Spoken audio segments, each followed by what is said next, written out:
We've all heard of leprechauns, but there's more to Ireland's mythology than just little men guarding pots of gold. The Banshee is the fear of every Irish child, and many adults. In some legends they are the ghosts of women who suffered brutal deaths. In others they are simply evil spirits taking joy in driving the living to madness. This disembodied spirit may appear in many forms. Perhaps a beautiful woman with long red or silver hair, wearing a white dress or wrapped in a burial shroud. An old woman with a veil covering her face, cloaked in black, or wearing rags with rotten teeth and long fingernails, her red eyes filled with hatred.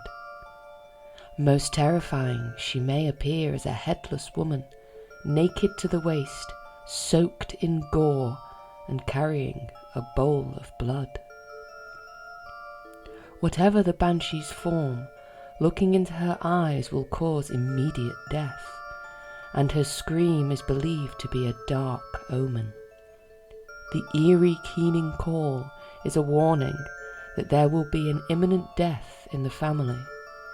It is even said that each Irish family has its own Banshee. Here is one tale of this harbinger of doom. The Banshee's Wail, a Ghost Story by Benjamin Wylde. The sky was whited out that morning, like a great ashen blanket thrown out over to the horizon. You couldn't make out one cloud from the next. The day was pale, and a thin vaporous mist had settled over the wet grass. The trees and bushes were soaked through with rain from the night before. Everywhere about was wet and sodden through with mud. Even with all of that, he had decided to go for a walk. He pulled on his boots and raised his coat collar up high around his ears. The cold was biting and numbed the tips of his fingers until they turned a bright red and his nails whitened. There was a light spray of rain which was lashed against his face as he went along the road at a heady pace. His feet came down heavily on dirt-strewn road and crushed a shard of glass as it lay in the gutter, half hidden beneath a mash of leaves. The water trickled along the pavement and gurgled eagerly like a happy child as it swirled headlong and was sucked down into the inky black drain. The water splashed beneath his heels, and no sooner had his feet found earth than he felt them sink deep into the sopping dirt. As he moved further toward the park, the mud squelched and slapped through the path and swelled the water through the toe of his boot until it chilled the flesh to make him wince through the discomfort. As he neared the bench, he thought he glimpsed what appeared to be a bundle of old blankets. In fact, what he saw was an old woman. She was trussed up to the throat with a coat and scarf, and draped about her shoulders was a heavy woolen cloak. She was all over black. Her shoes and stockings were a deep and shining ebony colour, while her eyes, adorned with a double-sided eye shade, were glittering fragments of black diamond. She remained absolutely still, and he thought that he could not make out her breathing in the folds of heavy material. Approaching closer still, and with great caution, he extended a finger and touched her gently on the shoulder. The woman started suddenly. Her breath was caught and snorted in her throat, and she shook her mess of silvery grey curls. "Oh!" she exploded in surprise. "My apologies, sir. I've no slept these past 3 days. So settled was I. I paid no mind to gentlemen such as yourself." He excused himself and raised his hand to head as though to doff the brim of his hat. His mother, a daughter of Bath, had taught him his English manners, and so it could not be said that he was ever without his niceties. "Ah, and a gentleman it is, too. I knew it as soon as I laid eyes on ye."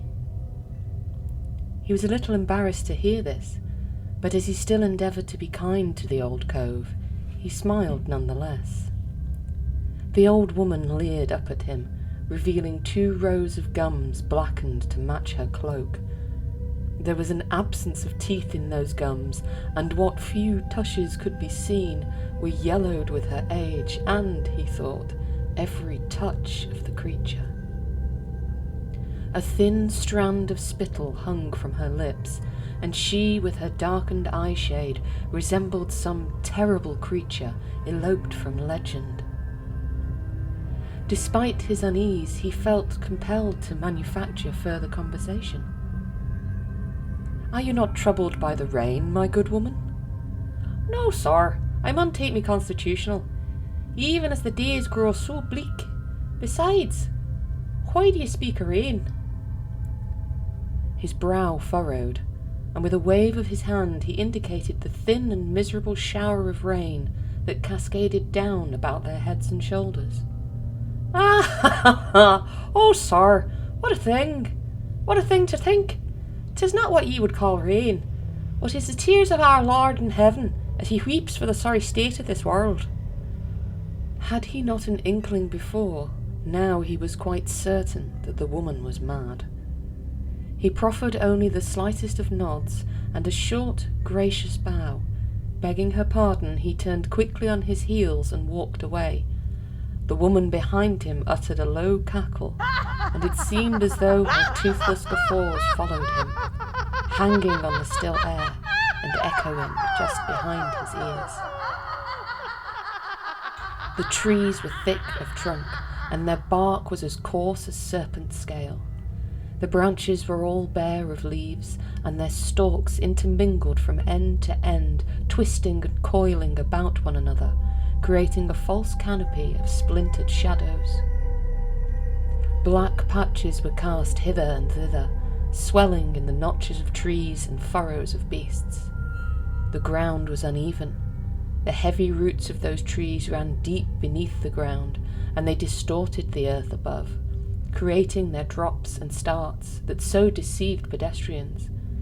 Nooks and crannies for all beasts who slithered and crawled. Nature held sway in this place, and though gentlemen walked there, and a length of good iron gate had formed its border, it remained as wild as it had been in centuries past, where had walked the Celtic warriors of old. He bunched his shoulders up close to his throat, and felt himself sink deeper within the warming confines of his coat. The chill, it seemed, had only grown heavier, and made his extremities to tremble. He had suddenly come over rather anxious, and felt as though he was surrounded by rows of spectators. Well, if you might call a tree a spectator. Or certainly he felt as though there was some witness to his actions, as though some observer hitherto unseen was watching him. He craned his neck around the hefty trunks of the trees to see whatever might be seen, but of course there was nothing. He chalked up the odd sensation to his nerves, and concluded that the cold had affected him rather more severely than he imagined. He rubbed the whited tips of his fingers against the wet fabric of his coat. He could no longer feel the water. Its cold could not hope to beat the numb of those frigid appendages. He had always found it rather curious that he hardly ever felt discomfort from the elements. He trudged back along the path, and the thought struck him that he might be walking over the graves of those nameless, forever ago Celts. To think that his modern foot should march over their ancient bones. Would their pettish gods weep to see their unmarked graves and abandoned bones? Do they weep to see the world of magic, sword and shield ended? To think that they now have turned in their druids for the papacy, that in place of runes they now have factories, and the great stacks that belch out the fumed, billowy smoke of industry. But even now the old myths persisted. Had there not been the man who had murdered his wife, on the account he had mistaken her for a fairy changeling? Would that their Roman Church permit divorce, he might have found their separation to be a good deal less troublesome. Now his earlier fear returned to him. He was sure now not only of his being watched, but that he was being followed. Followed by a gaze that was attached to an eye that came along the ground as invisibly as the air and intangibly as the mist. He broke into a run. His breath stung his chest and he slipped in the mud. He would have cursed had his laboured breath not prevented him. The trees reached for him, for their branches loomed down at him like an offensive hand that meant to strike him.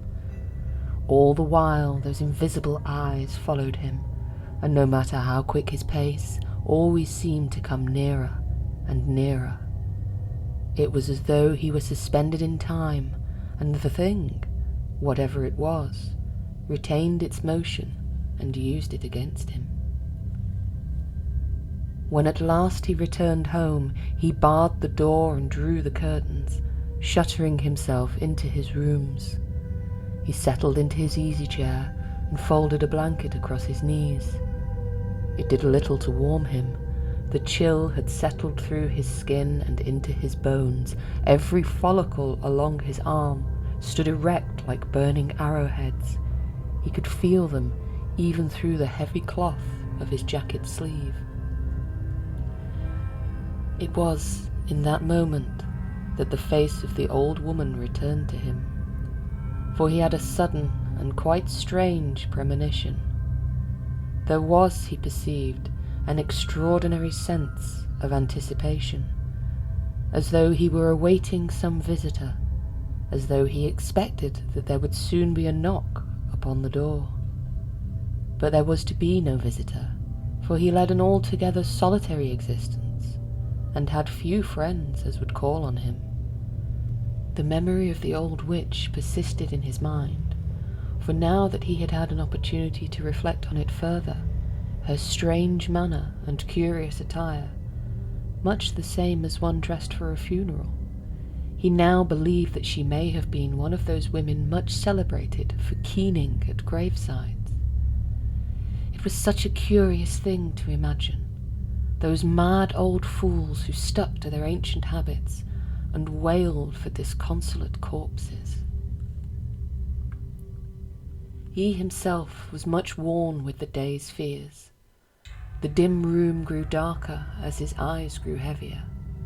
Soon he was cast adrift in the black well of sleep. His body felt as weightless as smoke, and every nerve as soft as melted butter. He was stirred back to waking by a sound like the low whine of an animal, perhaps a cat caught in some terrible misadventure. No, he thought to goodness it could not be. It was much too high, even for a cat. The sound began to spin. It whirred and grew louder. It was a vile, discordant squeal, a wretched squall. Before it had seemed to be far away, but as he came slowly to his senses, the wailing may as well have been in the room alongside him, for now, much like the sensation of the invisible eyes, there was a second invisible appendage. Mouth that could not be a mouth, uttering its piteous shriek. He was frozen to his seat in terror. His arm stiffened, was clutched at the arm of the chair, as the bawling holler reverberated in his ears. What struck him the most was the awful lamentation of the thing. It conjured thoughts of tombs where the earth was most suffocatingly thick and heavy, the reek of the charnel house and the grimace of death heads, their grisly eternal smirks opening wide, and the sound which issued forth was that same constant howl.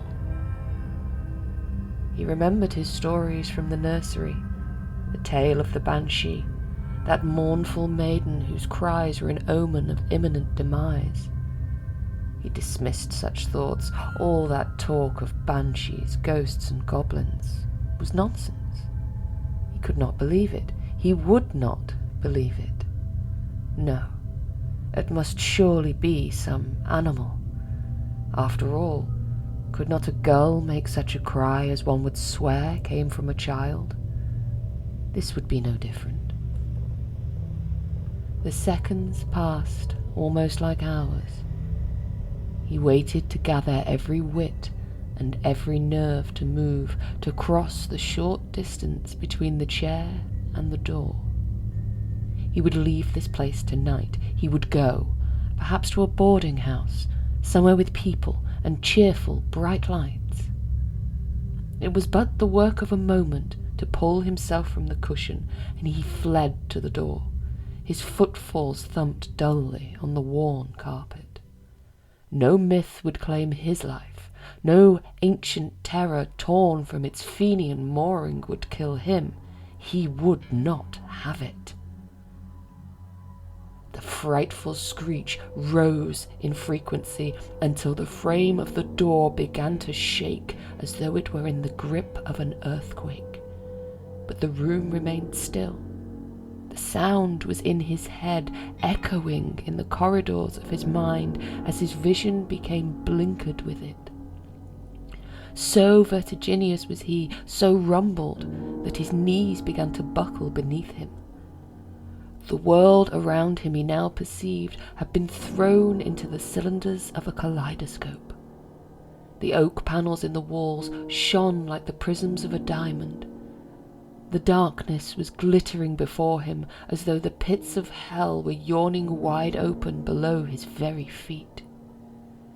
For a second, he thought he beheld the image of a woman that could well have been the woman, her face so much more withered and worn. Her eyes were a fatal bloodshot and transfixed him with a stare that burned like smouldering iron.